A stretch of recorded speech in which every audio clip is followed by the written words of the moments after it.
बेहद की परम शांति। सभी व्यूअर्स को बेहद की परम शांति। हमने कर्म बंधन पर पहले भी बात की है, कर्मयोगी जीवन पर भी बात की है और कर्म से संबंधित और भी कई वीडियोस पर हमने बात की है जो आपको हमारे ही चैनल पर मिल जाएंगी। आज हम बात करना चाहेंगे कि आखिर मनुष्य कर्म बंधन से मुक्त क्यों नहीं हो पाता और बार बार जन्म लेता है, बार बार मृत्यु को प्राप्त होता है और इस चक्रव्यूह में इसी प्रकार उलझा रहता है और कुछ भी करके इस कर्म बंधन से मुक्त नहीं हो पाता। तो इस सवाल के जवाब के लिए वीडियो को अंत तक जरूर देखें।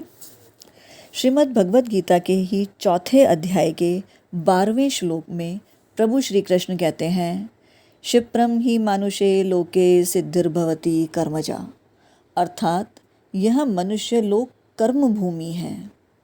श्रीमद् भगवद गीता के ही 15वें अध्याय के दूसरे श्लोक में प्रभु श्री कृष्ण कहते हैं, कर्मानुबंधिनी मनुष्य लोके, अर्थात यह इस मनुष्य लोक के सिवाय दूसरे लोक स्वर्ग नरक आदि भोग भूमियाँ हैं।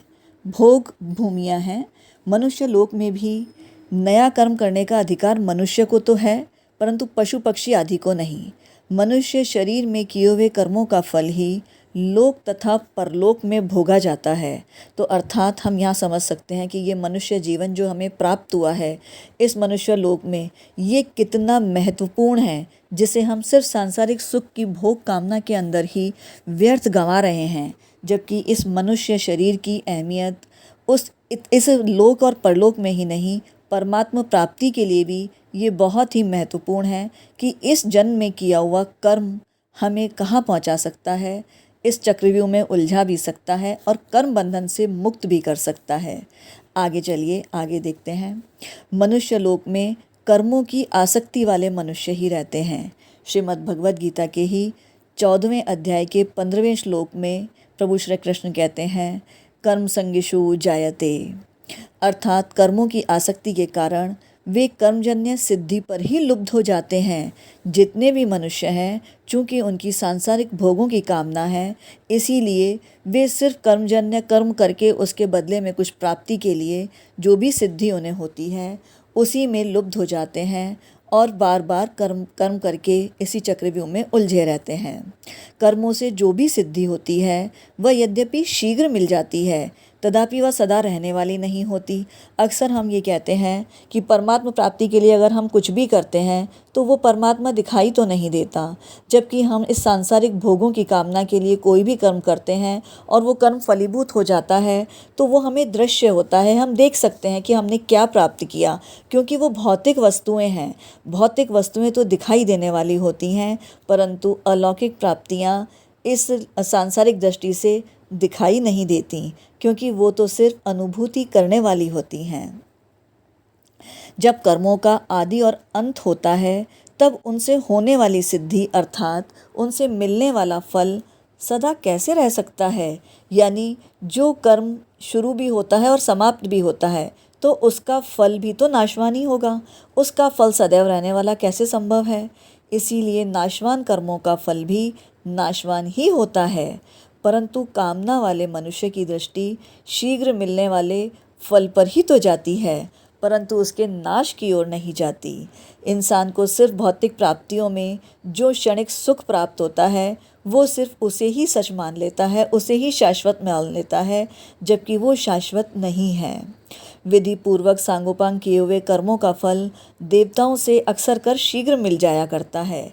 इसीलिए मनुष्य देवताओं की ही शरण लेते हैं और उन्हीं की आराधना करते हैं, क्योंकि उनके अंदर भौतिक सांसारिक सुखों की कामना व्याप्त होती है।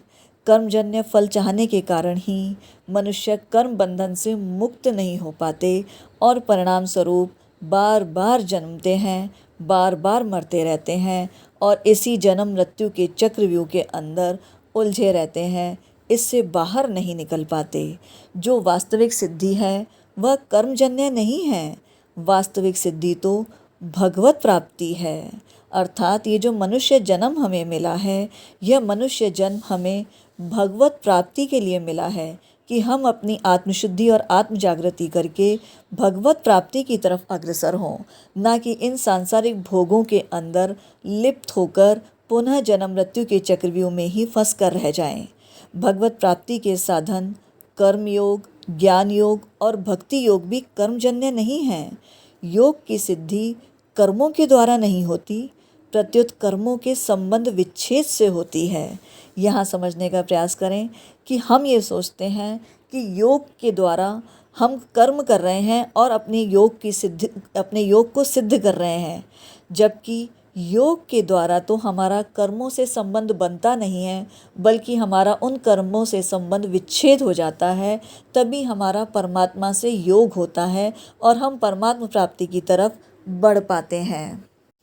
आगे श्रीमद् भगवद गीता के ही 6 अध्याय के 3 श्लोक में प्रभु श्री कृष्ण कहते हैं, आरुक्षोर मुने योगम कर्म कारण मुच्यते।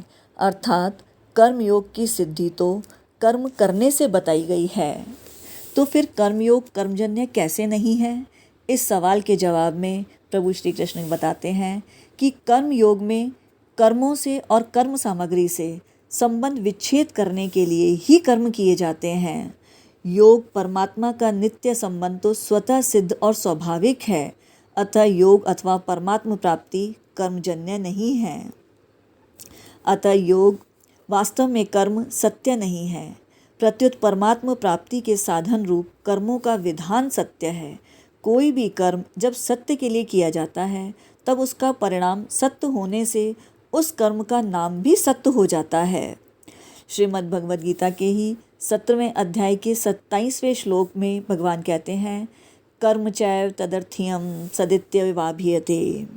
अपने लिए कर्म करने से योग अर्थात परमात्मा के साथ नित्य योग का अनुभव नहीं होता।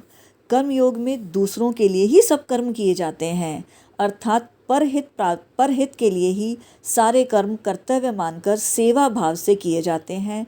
अपने लिए अर्थात अपने लिए फल प्राप्ति के लिए कोई भी कर्म नहीं किया जाता। आगे श्रीमद् भगवद गीता के ही 2 अध्याय के 47वें श्लोक में कहा गया है, कर्मणे वाधिकारस्ते मा फलेषु कदाचनः। अर्थात अपने लिए कर्म करने से मनुष्य कर्म बंधन में बंध जाता है, और वहीं अगर मनुष्य दूसरों के लिए अपना कर्तव्य समझकर सेवा भाव से कर्म करता है तो वह कर्म बंधन से मुक्त हो जाता है। कर्म योग में दूसरों के लिए ही सब कर्म करने से कर्म और फल से संबंध विच्छेद हो जाता है, जो योग का अनुभव कराने में हेतु है। कर्म करने में पर अर्थात शरीर, इंद्रियां, मन, बुद्धि, पदार्थ, व्यक्ति, देश, काल आदि परिवर्तनशील वस्तुओं की सहायता लेनी पड़ती है। पर की सहायता लेना परतंत्रता है। स्वरूप ज्यों का त्यों है, उसमें कभी कोई परिवर्तन नहीं होता। इसलिए उसकी अनुभूति में पर कहे जाने वाले शरीरादि पदार्थों के सहयोग की लेशमात्र भी अपेक्षा आवश्यकता नहीं है। पर से माने हुए संबंध का त्याग होने से स्वरूप में स्वतः ही सिद्ध स्थिति का अनुभव हो जाता है। अर्थात इस शरीर से माने हुए सभी संबंधों का त्याग कर हम अपना कर्तव्य मानते हुए सेवा भाव से परहित के लिए कर्म करते हुए कर्मयोगी जीवन जिएं।